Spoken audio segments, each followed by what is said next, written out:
When it comes to God, or when it comes to what you see around you, the universe, the trees, the birds, and when you look at the complex ecosystem, you look at, no matter how much you magnify, whether it's the atom, whether it's the DNA, you see an immense amount of information, cohesion. What do you personally attribute that to?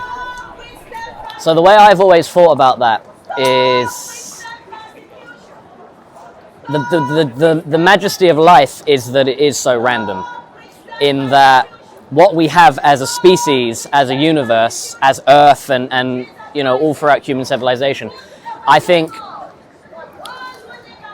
its randomness or its unlikeliness is what makes it so special. So, am I correct to assume you mean chance, yeah? That all of this came about by some inexplicable chance? That's more or less the mentality that I have in some regard, yeah. But when you look at and when you add the probability of all of this coming from nothing, it's pretty much zero. This is true.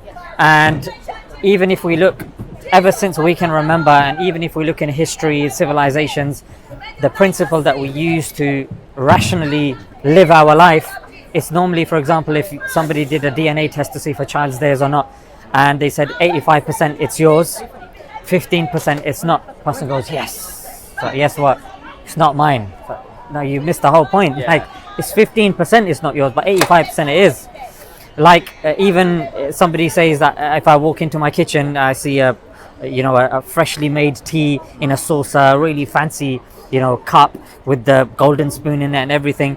You could say it's chance, which is 0.00001%, but 99.9999% that somebody put it there. They call it the inference to the best explanation. That's what the entire body of science relies upon. That you look at the probability of something. If it's more likely to be X thing, then it's X. If it's Y thing, then it's Y. And that applies on a religious perspective. That is from a scientific and a sociological point of view. For example, you're crossing the road, yeah, and you see some blood on the floor. You're going to assume it's from, either a pigeon, yeah, or a human being. Yeah, you're not going to assume that it's, Dave the alien came from, universe Y and came and did a giant poo, and that poo is actually blood, and that is actually valuable in planet Zog. We don't go to that. Like, even if you get a missed call from your boss and your name of your boss comes on your phone, you're going to assume it's your boss, not that he's been held hostage by Jeremy, who really likes drinking orange juice, and he's, his amount is finished and he's blindfolded. Do you see? Yeah. So I do. yeah, these are outlandish examples, but I still think that they're more plausible